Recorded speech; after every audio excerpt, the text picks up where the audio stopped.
todos, ¿se escucha bien? Sí. Qué bueno, qué rico saludarlo en este día helado para mi gusto. Yo no soy tan friolento, pero hoy día sí tengo frío. Así que espero que la palabra de Dios nos haga entrar en calor. Como siempre, mis queridos hermanos, es un placer y un privilegio para mí el poder compartir con ustedes la palabra de Dios. Pero antes de comenzar, quisiera contarles una historia y quiero que la tengan en mente. Creo que esta historia es de una película, en realidad no me acuerdo de cuál, a lo mejor si ustedes la escuchan se van a acordar. Pero en una zona agrícola había una gran sequía, se necesitaba la lluvia con urgencia. Habían dos agricultores, ambos estaban orando a Dios por la lluvia que era muy necesaria en ese tiempo. Pero de los dos, solamente uno salió a preparar el terreno. ¿Cuál de los dos agricultores es el que tuvo una fe verdadera? Y quiero que mantengan esta pregunta en mente y los quiero invitar a orar. Señor, te damos la gloria y la honra a ti por este nuevo día. Gracias, Señor, por el privilegio que me das de poder predicar tu palabra. Te quiero pedir que tú en este momento abras los ojos, los corazones y las mentes de aquellos que están escuchando para que puedan comprender, que puedan conocerte más, amarte más, Señor. Y permíteme a mí transmitir tu palabra con fidelidad, que las palabras que salgan de mi boca sean para la alabanza de tu nombre, Señor, y para la edificación de tu pueblo. Te lo pido en el nombre de Cristo Jesús. Amén. Como bien se habrán dado cuenta al leer el pasaje, podemos ver que quizás es un pasaje complejo, sin lugar a dudas. Hay quienes piensan que hay contradicciones entre lo que anunciaba Pablo acerca de la salvación y lo que anuncia Santiago en esta carta. Para Lutero, Santiago era una carta sumamente compleja y él le decía que era la epístola de paja, porque luchaba mucho con pasajes como estos, que eran complejos con respecto al tema de lo que él entendía como la justificación por la fe. Si vemos Romanos 3:28, nos dice, porque sostenemos que todos somos justificados por la fe y no por las obras que la ley exige. Romanos 4:25 dice, sin embargo, al que no trabaja, sino que cree en el que justifica al malvado, se le toma en cuenta la fe como justicia. Por lo tanto, es importante que tengamos claro que nuestra salvación es solamente por la gracia de Dios a través de la fe en Cristo. Entonces, si vemos lo que dicen estos pasajes y los contrastamos contra lo que dice Santiago, puede surgir la pregunta y usted va a decir, oye, pero esto no se contradice entonces con lo que dice Pablo. Y voy a responder como diría Pablo, de ninguna manera, no se contradice de ninguna manera. Tanto Pablo como Santiago están mirando la misma moneda, pero están viendo las dos caras de la misma moneda. Peacemaker señala que Santiago ve la parte activa de la fe y que Pablo ve la parte pasiva de la fe, y que en realidad dicen lo mismo, pero desde puntos de vista diferentes. Y por eso también es importante conocer el contexto en el que se escribe, por ejemplo, una carta, para poder entender lo que se le está diciendo a la gente en ese entonces. Y Santiago, con este pasaje, comienza formulando preguntas, y estas nos van a traer a lo que sigue. La última pregunta del verso 14 puede ser inquietante para los que escuchan estas palabras. ¿Y por qué razón? ¿Acaso podrá salvarlos a fe? Esta pregunta anticipa una respuesta negativa. Y necesitamos poner mucha atención a lo que Santiago realmente está diciendo y no confundir eso con lo que no está diciendo. El punto central aquí no es poner en duda que la fe es la base de la salvación, ya que nos está diciendo si un hombre tiene fe, dice, si un hombre afirma, un hombre alega tener fe. En lugar de ello, tal como Santiago ha contrastado los méritos entre escuchar y hacer que vimos anteriormente en los otros sermones, él contrasta ahora el valor de la fe sola en comparación con la fe que se manifiesta en obras. En otras palabras, lo que Santiago expone acá, como lo hizo, como les dije en pasajes anteriores, es que la fe, si es realmente una fe verdadera, debe conducir a una acción, y esta se ve manifestada en las obras que realizamos. Por esta razón es que Santiago hace la pregunta, y que puede sacar escozor para algunos de nosotros, es ¿de qué servirá esto si la fe no tiene obras? Y esa pregunta puede sacar escozor en alguno. Si la fe realmente, sin obras, es una fe que realmente salva. ¿Y por qué razón? Y vamos a ver que Santiago nos explica esto al final del pasaje. Ya en el verso 15 estamos viendo un ejemplo que pone Santiago, fe en acción versus fe de nombre, una persona que dice tener fe. Y vemos nuevamente que el ejemplo son creyentes, que ayudan a otros creyentes.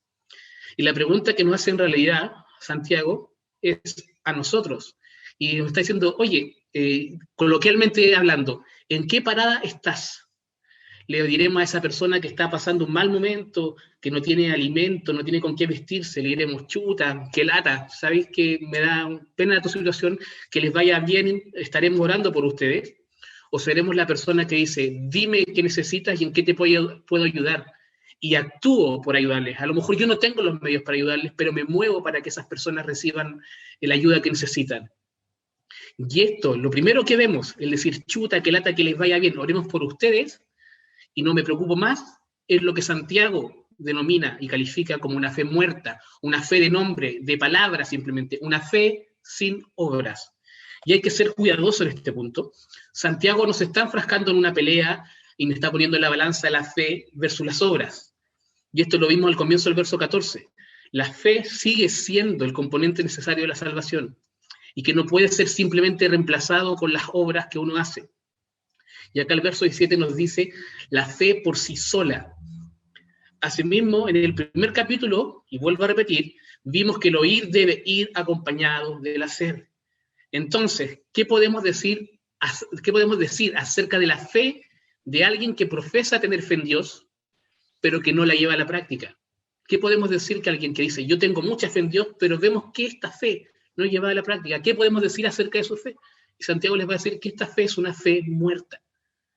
Y el verso 18, Santiago se anticipa a la posible objeción que podría recibir y les dice, muéstrame tu fe sin obras y yo te mostraré la mía por obras. Y ojo, no dice obras sin la fe, te mostraré mi fe con mis obras. ¿Y por qué dice esto? Y les doy un ejemplo. ¿Qué pasa si yo llego al doctor? Digo, ¿sabe, doctor? Creo que tengo una hernia en la espalda. El doctor va a simplemente decir, este hombre tiene una hernia, entonces licencia 20 días porque tiene una hernia en la espalda. ¿No? ¿Qué va a hacer? Va a buscar evidencia de lo que yo estoy diciendo, va a hacerme un examen médico, quizás va a pedir exámenes de apoyo, porque necesita tener evidencia de que realmente es cierto lo que yo estoy afirmando tener. Y lo mismo pasa cuando uno pide perdón y dice está realmente arrepentido. ¿Cómo sé que esa persona realmente se arrepintió? Porque veo que la forma en la que está actuando demuestra que realmente está arrepentido. Si pido perdón y sigo actuando tal cual soy o tal cual era, significa que mi arrepentimiento no fue un arrepentimiento verdadero. E incluso nosotros usamos frases en temas que no son fáciles de comprobar, usamos el ver para creer. O le decimos a una persona cuando dice algo, pero otra cosa es con guitarra, ¿no? O tenemos la clásica que decimos muchas veces, el padre Gatica, predica y no practica. Si alguien de forma enfática afirma tener fe, pero también enfáticamente no demuestra esta fe en su vida, entonces el desafío que dice Santiago acá se aplica absolutamente. ¿Puede una fe que nunca se ve ser realmente una fe que salva? Y cambio la pregunta, ¿habrá realmente fe si esta nunca se hace visible? Es indudable y sabemos que Dios es el juez supremo en todo este asunto, pero después de comparecer ante el trono de Dios, no tendremos más oportunidades. Piensen que en Chile, si uno ve el censo, más del 60% de la población chilena dice creer en Dios. Dicen que, imagínense si efectivamente ese 60% de la población chilena que dice creer en Dios tuviese una fe que actuara. ¿Estaríamos como estamos? ¿Es realmente efectivo que ese 60% cree realmente en Dios? Yo diría que ni siquiera la mitad de ese 60%. Porque vemos que el tener fe implica una transformación de la vida de la persona que afirma tenerla. El decir que lo creo no lo hace cierto. Vemos que Santiago dice acá, los demonios también creen. Entonces, ¿de qué te sirve tener la creencia correcta si no te importa tenerla? Eso es lo que estamos viendo acá. Digo, yo sé que creo lo correcto, pero no estoy ni ahí con lo que creo. Hace un tiempo atrás leí un libro, no me acuerdo cómo se llama, que es acerca de la familia y la iglesia. El autor es Rob Renaud, y planteó algo en todo el libro que sin duda me marcó. En esa época yo estaba trabajando y me enfocaba mucho en mi trabajo. Dice, hagamos una lista de lo que es más importante para nosotros. Y nosotros probablemente vamos a poner Dios, orar, leer la Biblia, compartir con la familia, Colo-Colo. Supongo que están todos de acuerdo en ese punto, ¿no? Bueno, probablemente todos me van a discutir el último punto que dije de Colo-Colo, pero ¿me podrían decir que es malo el que yo diga que mi prioridad es Dios, orar, leer la Biblia, la familia? Probablemente la mayoría de la gente no me diría que es algo malo, ¿no es cierto? Ahora, pensando en estas cosas que anoté y que a lo mejor ustedes tienen en mente, ¿cuál es lo más importante que ustedes tienen en mente en su vida? ¿Qué es lo más importante para ustedes? Y considerando esto, ¿cómo manifestamos entonces nosotros lo que decimos creer? ¿Invertimos nuestro tiempo, nuestra manera de vivir, nuestro dinero en lo que consideramos más importante para nosotros? Veamos lo que es más importante y realmente invertimos nuestro tiempo, nuestras vidas, nuestra forma en que vivimos nosotros, nuestros recursos económicos en lo que consideramos más importante. ¿Cómo manifestamos en nuestras vidas lo que decimos creer? Esa es la pregunta. Si yo le digo a mi esposa que la amo, pero para mí es más importante pasar mi tiempo viendo un partido de fútbol que estar con ella. Para mí es más importante salir con mis amigos. Para mí es más importante gastar mi dinero en lo que solo a mí me importa y en lo que a mí me gusta. Si la trato mal, si la hago sentir menos que yo, que lo que ella hace no es tan importante en relación a lo que hago yo. ¿Realmente la amo o solamente digo que la amo? Y no sé si entienden hacia dónde estoy apuntando y en realidad lo que Santiago apunta con lo que está escribiendo en esta carta. Quien dice tener fe, pero no actúa o no tiene obras, dice Santiago que es un tonto o un insensato. Y utiliza los ejemplos de Abraham y de Rahab.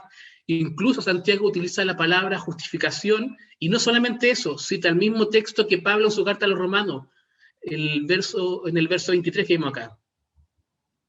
¿Lo tienen ahí por si quieren verlo de nuevo? Así se cumplió la escritura que dice: le creyó Abraham a Dios y esto se le tomó en cuenta como justicia. El hecho que se narra acá acerca de sacrificar a Isaac, ustedes conocen ese pasaje, ¿no? Ocurre muchos años después de que Abraham fuese declarado justo. Y acá se destaca la importancia de una fe práctica en la vida de Abraham y en la vida de Rahab. ¿Y por qué les digo esto? No sé si ustedes conocen la historia de Abraham, que comienza en Génesis 12, pero se las voy a resumir. Abraham tuvo un largo caminar por Dios. En Génesis 12 le da la promesa que a través de él serían benditas todas las naciones, y le asegura que su descendencia es la que traería esto, pero resulta que Abraham ya era un hombre viejo, cerca de 75 años, sin hijo, con una esposa estéril. Uno podría decir, ¿qué descendencia voy a tener? Y a lo largo de la vida de Abraham tuvo muchos altos y bajos, momentos de donde mostró una tremenda fe y otros donde uno dice, wow, pero ¿cómo dudó tanto de Dios? Y mostraba una fe. Después se arrancó a Egipto cuando venía la hambruna, hizo pasar a su esposa como su hermana, después hizo lo mismo más adelante, entonces uno dice, wow. Y en el capítulo 15 en Génesis, declara a Abraham justo por la fe. Pero cuando llegamos al pasaje Isaac, saltamos muchos años, llegamos a Génesis 22, y Dios le pide que sacrifique a su hijo, el hijo que era el hijo de la promesa, el hijo que Dios le había prometido, por la cual a través llegaría la bendición a las naciones. Si alguna vez Abraham tuvo razones para cuestionar a Dios, porque lo hizo muchas veces, pero si alguna vez había una razón para cuestionar a Dios, probablemente este era el momento para hacerlo. Sacrifica a tu hijo, el hijo de la promesa. Y Abraham va y lleva a Isaac sin chistar, sin criticar a Dios. ¿Y por qué les cuento esto? Para que entendamos mejor por qué Santiago cita este pasaje. Y si tienen sus Biblias a mano, quiero que miren conmigo Génesis 22, 12. Dice, no pongas tu mano sobre el muchacho, ni le hagas ningún daño, le dijo el ángel.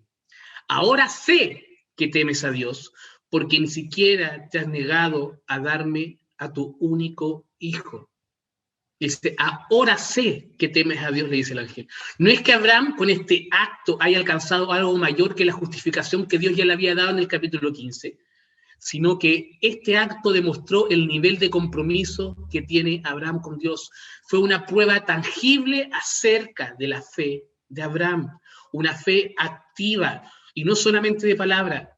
¿Y qué mayor muestra de fe es esta? Yo en realidad no sé si sería capaz de hacer lo que hizo Abraham, de no reclamarle a Dios si me pidiera que sacrificara a mi hijo, y más aún si es el hijo de la promesa.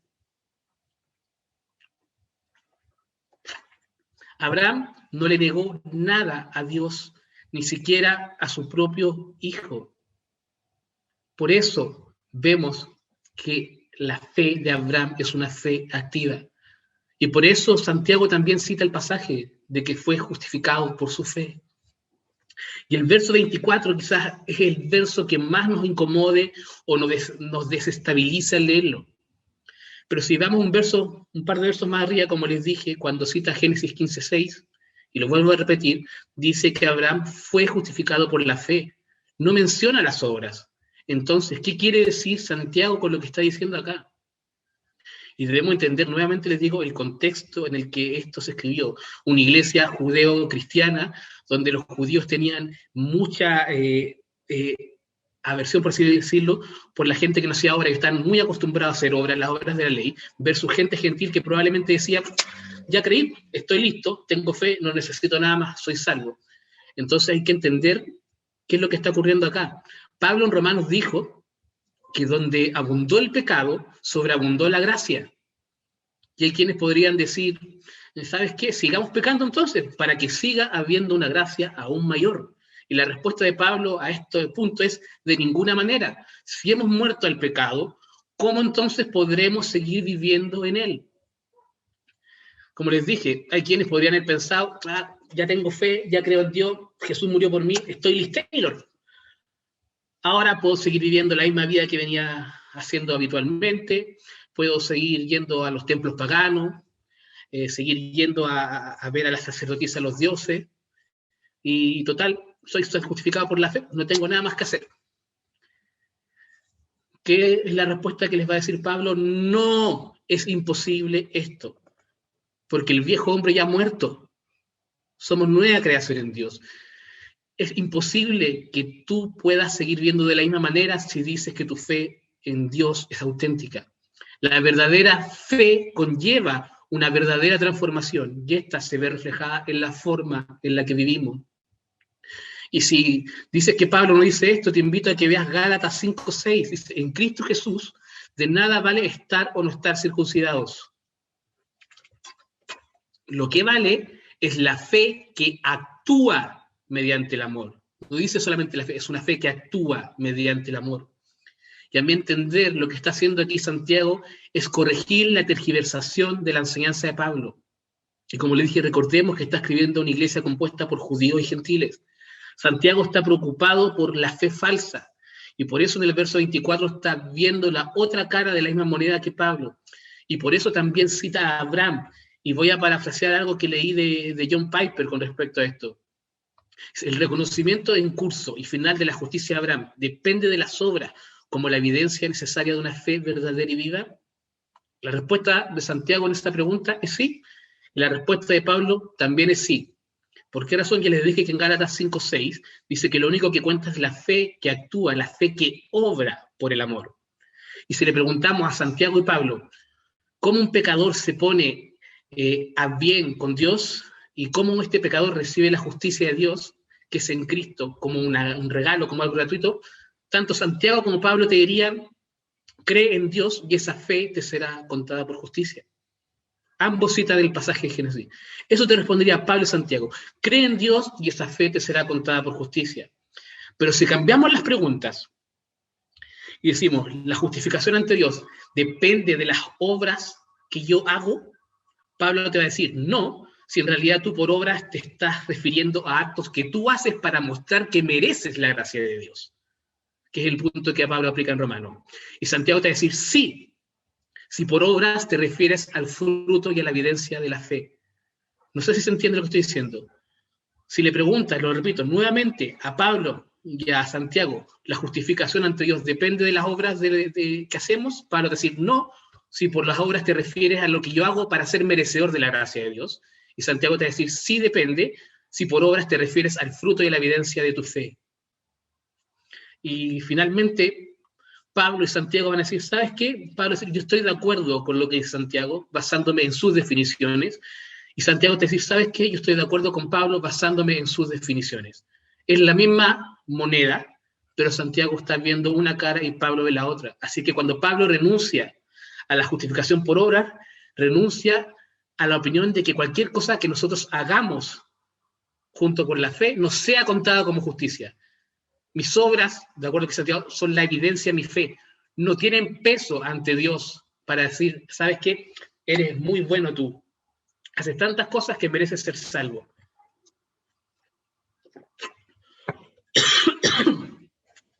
Y cuando Santiago afirma justificación por obras, quiere decir que las obras son absolutamente necesarias en la vida en curso de un cristiano para confirmar y probar que realmente tenemos fe, y una fe tangible. Perdón por la tos, el resfrío me tiene un poquito cerrada la garganta. Quiero que entendamos que solamente la fe es la que justifica, pero la evidencia de esta fe tiene que verse manifestada en mi obrar. Si no fuese así, el ladrón junto a Jesús no podría haber sido justificado.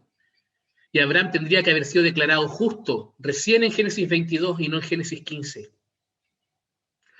El problema, y Paul Washer lo plantea en sus sermones, es la gran herejía actual que muchas veces comete la iglesia el día de hoy, y es decirle a alguien que por el hecho de que alguna vez en su vida realizó una oración aceptando a Jesús en su corazón, ya es salvo. Y eso no es lo que nos enseña la Biblia. Sabemos que la fe viene por el oír, y el oír de la palabra de Dios, y la palabra de Dios a los que somos cristianos nos anima a tener una vida digna del Evangelio, a vivir vidas transformadas, vidas diferentes. Por lo tanto, si yo digo y profeso tener fe, pero no actúo, significa que en realidad mi fe es una fe muerta, una fe que no existe. Zwinglio, no sé si lo conocen, que fue el gran reformador suizo, dijo: nuestra confianza en Cristo no nos hace perezosos, negligentes o descuidados, sino que por el contrario nos despierta, nos exhorta y nos hace activos para vivir vidas justas y hacer el bien. Eso es lo que tiene que hacer un cristiano. ¿Cuánto cristiano nominal no existe el día de hoy? Cristiano por herencia, porque mi familia es cristiana, entonces yo también soy cristiano, pero no voy a la iglesia, sigo viviendo como el mundo, me gustan las mismas cosas y no muestro una vida diferente. Esto también comenta algo similar, dice: el que se mantiene en la fe hasta el final será salvo, no porque la salvación sea recompensa de la resistencia, sino que la resistencia es el sello de los salvados. Y vemos que Pablo, cuando habla acerca de la fe, siempre habla como la carrera de la fe, como algo, como un camino.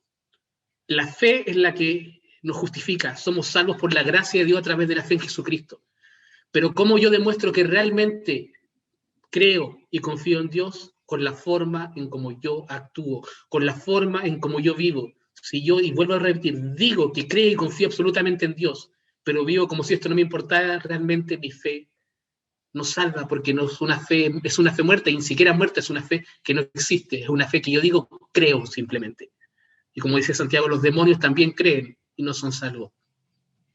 Y les voy a plantear nuevamente la ilustración del comienzo. En una zona agrícola había una gran sequía, se necesitaba la lluvia con urgencia. Había dos agricultores, ambos oraban a Dios por lluvia, que era muy necesaria, pero de los dos solo uno salió a preparar el terreno. Pero ahora les voy a cambiar la pregunta. Les quiero preguntar, ¿cuál de los dos eres tú? ¿Cuál de los dos eres tú?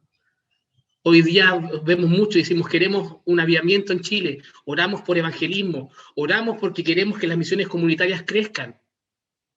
Pero muchas veces actuamos como esperando que las personas lleguen a las misiones por arte de magia. No importa, Dios las va a traer, y no somos capaces de invitar a personas a que vengan a reunirse con nosotros. Eso es una muestra de fe activa. Señor, ayúdanos a que la iglesia de Peñalolén sea una iglesia que sea activa y que evangelice. Pero sin embargo no preparamos nada para evangelizar y predicarle el evangelio a otras personas. Y pensamos que por arte de magia van a llegar todas las personas a la iglesia. Hermanos, nos estamos siendo terriblemente desafiados por este pasaje. Por eso les pregunto, ¿cuál de los dos agricultores somos nosotros? ¿Somos el que ora y sale a preparar el terreno?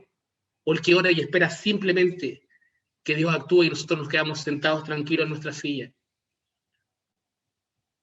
Tenemos que actuar. Debemos dejar nuestros lugares de comodidad. Nos hemos acostumbrado, y no digo solamente nosotros, en Chile nos hemos acostumbrado a ser una iglesia cómoda. Y lamentablemente eso es lo que ve la gente de afuera, y por eso la gente nos acerca a Dios, porque cree que es una iglesia que se sirve solamente a sí misma. Es una iglesia que no actúa, una iglesia cerrada. una iglesia que no practica lo que predica. Y ese es el desafío que tenemos el día de hoy, a mostrar que nuestra fe es una fe activa, no una fe de palabra, a no ser padre gaticas, sino que actuemos. Y ese es el desafío que Dios nos está dejando el día de hoy. Y nuevamente les repito, ¿cuál de los dos agricultores somos nosotros? Y los quiero invitar a orar. Señor, te damos la gloria, la honra a ti, Señor. Te pedimos perdón porque te fallamos, Señor, porque muchas veces profesamos a viva voz nuestra fe en ti, pero actuamos de una manera tan distinta a la que tú deseas que actuásemos. Padre amado, ayúdanos tú mediante tu Espíritu a doblar nuestras rodillas a ti, Señor, a ser hombres de fe verdadera, una fe que se muestra a nuestros hermanos, una fe que se muestra a aquellos que no te conocen, que no seamos predicadores solamente de palabras, sino también de hechos, Señor, que el mundo pueda ver que tú eres Dios, que tú eres glorioso, que tú eres el soberano, por la forma en que nosotros actuamos, no solamente por lo que decimos. El objetivo de que queremos actuar no es para ser reconocidos nosotros, sino para que tú seas glorificado, mi Dios. Ayúdanos tú, pone esa incomodidad en nuestro corazón, pone ese anhelo en nuestro corazón de ser cristianos que te sirven verdaderamente y poner en práctica tu palabra y poder vivir vidas dignas del Evangelio, Señor, para que otros puedan llegar y unirse a nosotros en el canto que te glorifica a ti. Te lo rogamos en el nombre de Cristo Jesús. Amén.